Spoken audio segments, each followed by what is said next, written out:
At Mile High Church, we call our denomination many things, and one of the things we call it is New Thought. And I think of all the things that we call ourselves, science of mind, spiritual living, religious science, New Thought might be the hardest to really describe what it is and where it comes from. And so I want to share with you today what I like to call the 3 pillars of New Thought. And the first pillar I call the healing pillar. And this is really where New Thought starts as a religious movement. And just as a quick aside, New Thought could be seen as a women's movement. It could be seen as an American movement of arts and literature. But it's also a religious movement that starts in the middle of the 19th century, where a lot of American religious movements get started. Think about the Pentecostal movement. Think about our Mormon brothers and sisters. Think about transcendentalism, which I'll talk about a little later as well, which still impacts the culture and the American mind today. And these religious movements are all very different, and yet they all have something in common in their mystical nature. They all see the individual as something sacred and spiritual that can touch and connect with God. And in the mid-1800s, Phineas Quimby is a mesmerist in the New England area. Mesmerism, to be mesmerized, is an early form of what would be called hypnotism. And this is the science or the exploration that we have a subconscious mind, that suggestions can be made to that have an impact on our conscious mind, on our bodies, and our lives. To put it in other words, there's this mind-body connection, and Quimby is interested in that. And at the time, many people might think it ridiculous that there's such thing as a mind-body connection. But when you read medical journals or see information today, we see the relationship, for example, of just stress to physical health.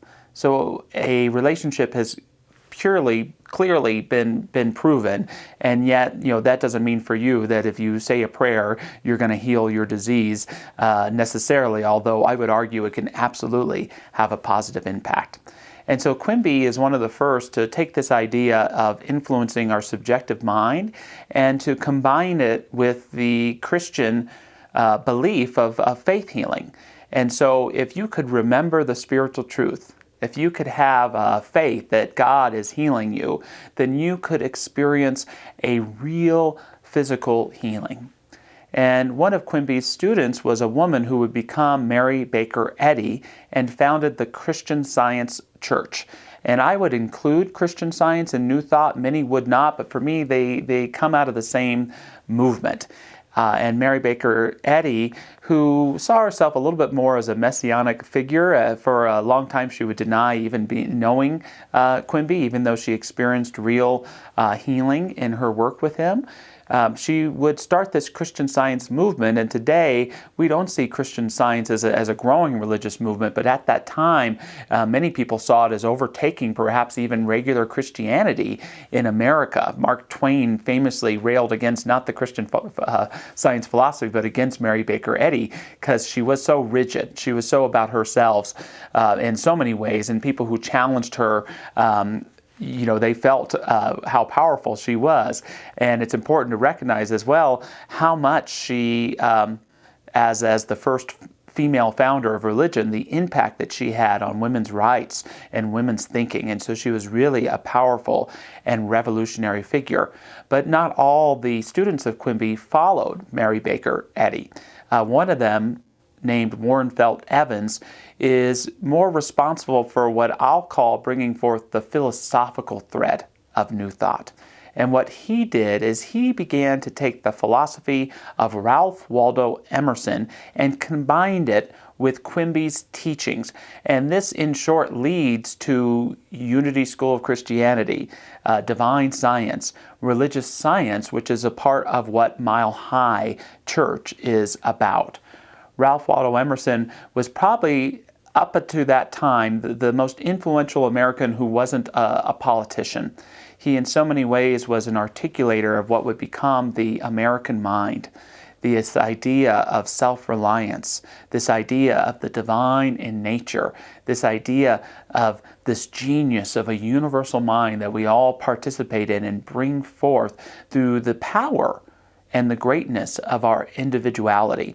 And you could build all sorts of threads from Emerson, a poetic thread that includes Walt Whitman and Emily Dickinson, an educational thread that includes the Alcotts and other people that help shape education in our country, a political thread that includes Henry David Thoreau, whose civil disobedience influenced Gandhi and King and others. So much goes back to Emerson, who was just a powerful individual, lecturer and writer, and yet in the late 1800s, it would not be uncommon, especially in the New England area, that next to someone's bedside would be the Holy Bible and Emerson's essays. He was that important to the shaping and articulation of America itself, but as well as the American spirit, American spirituality.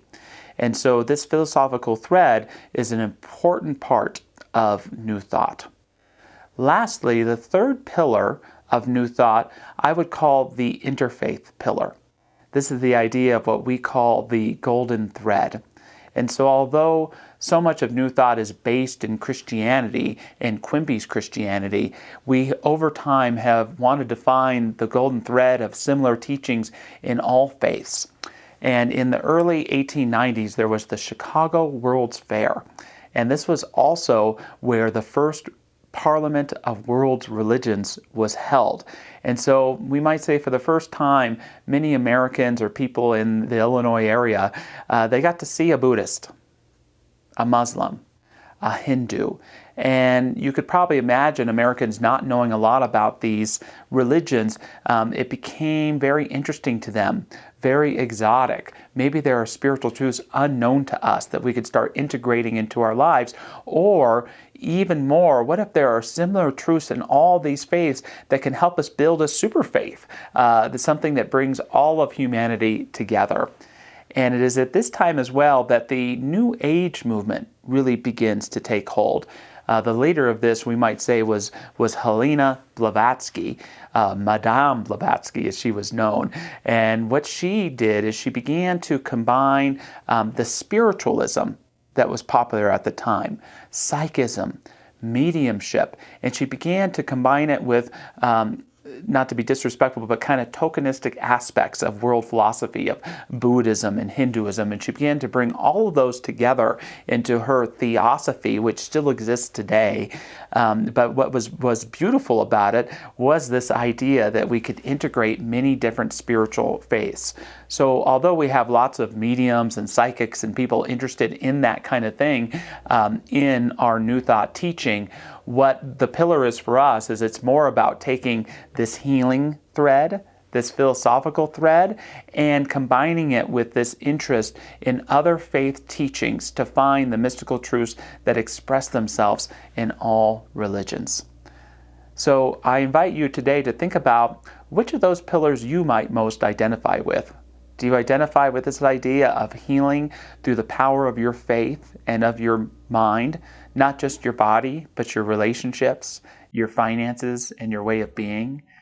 Do you resonate with this philosophical thread of individual self-reliance and responsibility, of the beauty and the sacred in nature, and of our relationship with a mind that is greater than we are and yet connects all of us?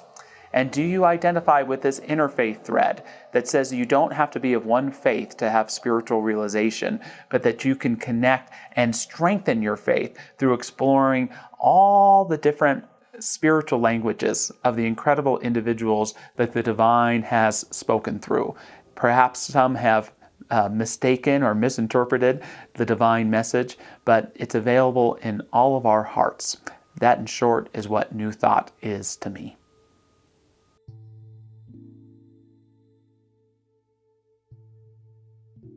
Right now, in the presence of this room, I feel the presence of spirit. It is there as the sounds in the background. That's one of the voices of spirit. It is here as this chair that I am seated upon, one of the hands of spirit. a reminder that I am always nestled within the palm of the hand of Spirit, divinely guided and protected. And there is that barely perceptible movement of the air against my skin, a reminder that I am immersed in that field of pure potentiality. And so knowing that Spirit is all around each one of us, no matter where we are, knowing that every face we see, every situation we find ourselves in, is an aspect of Spirit. I know that each one of us, myself and everyone listening to this prayer, is one individualized, magnificent expression of Spirit. That everything that is true of Spirit is channeling right through the center of each and every being. So we can rely upon this. There is infinite wisdom, intelligence, love, joy, prosperity, abundance, health. This is what is at the center of each and every one of us. And so knowing this complete and total unity, I now declare my truth for myself and for each and every person listening to this prayer. And what I know to be true is that we may be feeling that we're facing a new world, new challenges, and at times it can appear to be frightening and scary. But what I know to be true is that there is a spiritual big picture behind everything that is unfolding, and that Spirit is there. Again, each of us, divinely guided and protected, nestled in the palm of the hand of Spirit. And from this, I know that each and every one of us has the courage and the perseverance to continue, knowing that we are divinely guided, divinely protected, divinely led, and that the spiritual big picture that is unfolding is for good for all people in all places. And for all of this, I am truly, truly grateful. I am so thankful that this manifestation is right here, right now, in invisible form, and I offer my thanks and my gratitude to Spirit. And now, absolutely knowing and trusting that because the spiritual work is done, because these words are spoken and these thoughts are thought, I can release all of this into the law, knowing that it is here, it is now, it is complete, and so it is.